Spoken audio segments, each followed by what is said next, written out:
Find are if 5 multiply है यहाँ पे 4 permutation r and 6 multiply 5 permutation r minus 1।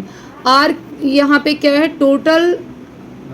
Total objects, number of total objects. Clear है? तो कैसे करेंगे हम परमुटेशन का, यहाँ पे फॉर्मूला लगाएंगे। यहाँ पे देखो 5 इंटू इसको रखो, यहाँ ब्रैकेट में रखो इसे। एन पी आर का फॉर्मूला क्या होता था? Factorial n upon n minus r. तो यहाँ पे आप लोगे फैक्टोरियल 4 अपॉन 4 माइनस आर का होल फैक्टोरियल। ओके, तो ये परम्यूटेशन का जो फॉर्मूला है ये एन पी आर, ये मैं बोल देती हूँ, factorial n upon n minus r. ये मेरे लास्ट वीडियो में तुम्हें मिल जाएगा। ठीक है, परम्यूटेशन का बेसिक फार्मूला बेसिक दिया हुआ है, तो इसके बेस पे मैंने इसको यहाँ पे सेट कर दिया। यहाँ 6 ब्रैकेट मैं यूज़ कर रही हूँ क्योंकि ब्रैकेट में रखने से क्या है कि क्लियरिटी बहुत सही रहती है और कैलकुलेशन भी सही रहती है। अब इसको मैंने क्यों प्लस किया, क्योंकि n माइनस आर है, तो 5 माइनस जब करेंगे we have a 2 terms here r minus 1, तो वो क्या हो जाएगा माइनस आर और प्लस 1। तो इस तरह से आप इसको लिख लोगे। अब नेक्स्ट इसको सॉल्व करो। 5 into 4 factorial 4 minus r factorial 6 5 factorial, यहाँ पे क्या हो जाएगा ये 6 माइनस आर फैक्टोरियल। यहाँ तक क्लियर है? बहुत ही अच्छे से स्टेप। तो नेक्स्ट स्टेप में हम लोग क्या करते हैं, देखो ये काफ़ी लेंदी हो जाएगा अगर टर्म्स को होल्ड नहीं किया कि कैसे करना है। तो यहाँ 4 फैक्टोरियल, यहाँ पे 5 फैक्टोरियल, सारी चीज़ें इनटू में हैं। तो आप यहाँ पे ऐसा करो कि 5 अपॉन 4 माइनस आर का ब्रैकेट करके फैक्टोरियल रखो, एंड यहाँ पे 6 इंटू 5 फैक्टोरियल, यहाँ पे 6 माइनस आर फैक्टोरियल, और ये जो हमारा 4 फैक्टोरियल है ये यहाँ पे नीचे लेकर आ जाओ।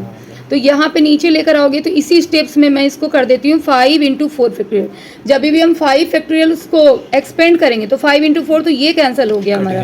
ओके, अब यहाँ पे देखो नंबरों को भी फटाफट सॉल्व कर लेते हैं। फैक्टोरियल को ओपन बाद में करेंगे। ये 30 है, यहाँ पे 6 माइनस आर फैक्टोरियल है, तो 5 6। जब आप बड़े क्लास में हो तो आप ऐसे यहाँ पे 5 यहाँ नीचे चला गया, तो ऐसे भी आप कट कर सकते हो, इसके लिए कोई मार्क्स नहीं कटेंगे ना। 4 minus r factorial equal to 6 upon 6 minus r factorial. यहाँ तक हमारा बहुत ही क्लियर मतलब वे में आ गया। अब हमें क्या करना है, इस फैक्टोरियल को लूज़ करना है। तो सोचना क्या है कि मैं इसको करूँ या इसको करूँ। अगर मैं 4 माइनस आर फैक्टोरियल को एक्सपेंड करती हूँ तो हमारा नेक्स्ट टर्म जो होगा, तो नेक्स्ट स्टेप में ये अगर मैं इसको एक्सपेंड करती हूँ तो 4 माइनस आर फैक्टोरियल हमारा ओपन हो जाएगा और नेक्स्ट स्टेप आ जाएगी 4 माइनस आर माइनस 1, तो 3 माइनस आर फैक्टोरियल। तो हमें यहाँ से तो ये कैंसिलेशन मिलेगी नहीं, तो हम बड़े वाले को करेंगे 1 अपॉन 4 माइनस आर फैक्टोरियल। ये 6 अपॉन 6 माइनस आर को मैंने क्या कर लिया, एक्सपेंड कर लिया, लूज कर लिया। फैक्टोरियल जैसे मैंने यहाँ से हटाया तो ये मेरा बाहर आ गया। नेक्स्ट स्टेप हमारा 6 माइनस आर माइनस 1 का फैक्टोरियल हो जाएगा। इट मीन्स कि 6 में से आपका 1 चला गया तो 5 माइनस आर। तो फर्दर हम इसको 1 टाइम और कर लेते हैं जिससे कि हमें ये 4 माइनस आर फैक्टोरियल मिल जाएगा। तो मैं करूँगी यहाँ पे next 5 minus r minus 1 factorial. Okay, अब नेक्स्ट हमारा यहाँ आ गया, इसको एज इट इज़ लिख लो 1 minus 1 upon 4 minus r factorial, और ये 6 upon 6 minus r 5 minus r, and this becomes a 4 minus r factorial. यहीं पे इसे होल्ड कर देना, लीव कर देना, because we have a this and this same, so cancellation हो जाएगी इसकी।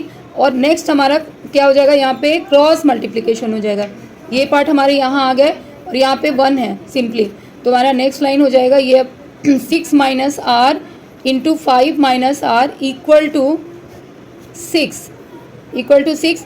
अब ये आपका क्वाड्रेटिक इक्वेशन से टर्म में आ जाएगा और उसे आप क्वाड्रेटिक इक्वेशन को एक्सपेंड कर दोगे जो क्लास 10th में पढ़ा है, आर की वैल्यू आपको मिल जाएगी। ओके, तो इसे हमने फैक्टराइज कर दिया। पहले तो इनटू कर लो 30 माइनस 6 आर और minus 5 r 11 r plus r square और ये 6। तो अब इसका इक्वेशन जो हमें मिल जाएगा वो आर स्क्वायर, क्या मिल रहा है हमें आर स्क्वायर, यहाँ 11 आर होना था, 11 r. Okay, r square minus 11 r और ये 30 आपका उधर गया -24 equal to 0। Quadratic equation class 10th में पढ़ रखा है ना, इसलिए पढ़ाया गया था 10th में कि 11th में काम आएगा। अब ध्यान तो दिया नहीं, तो r की वैल्यू 8 हो गई और r की वैल्यू 3 हो गई। ठीक है, ध्यान दिया तो फटाफट से आएगा। तो हर क्वेश्चंस में ना बड़ा नीटनेस रखना है, क्योंकि देखो टीचर हो या बच्चा हो, अगर वो स्टेप्स को प्रॉपर होल्ड नहीं करेगा तो दोनों ही डगमगाएंगे। मैं दोनों की बात करूँगी। ठीक है, तो आपको हमेशा नीट वर्क पे इसलिए ध्यान दिया जाता है क्योंकि नीटनेस रहती है तो स्टेप्स का भी नेक्स्ट में वो फॉलो, मतलब मिस्टेक्स नहीं होते हैं। जहाँ पे मिस्टेक्स हो गई फिर ओवरऑल पूरा मिस्टेक्स हो जाता है और पेपर के वक्त में इतना टाइम नहीं होता। ठीक है, क्लियर है ना?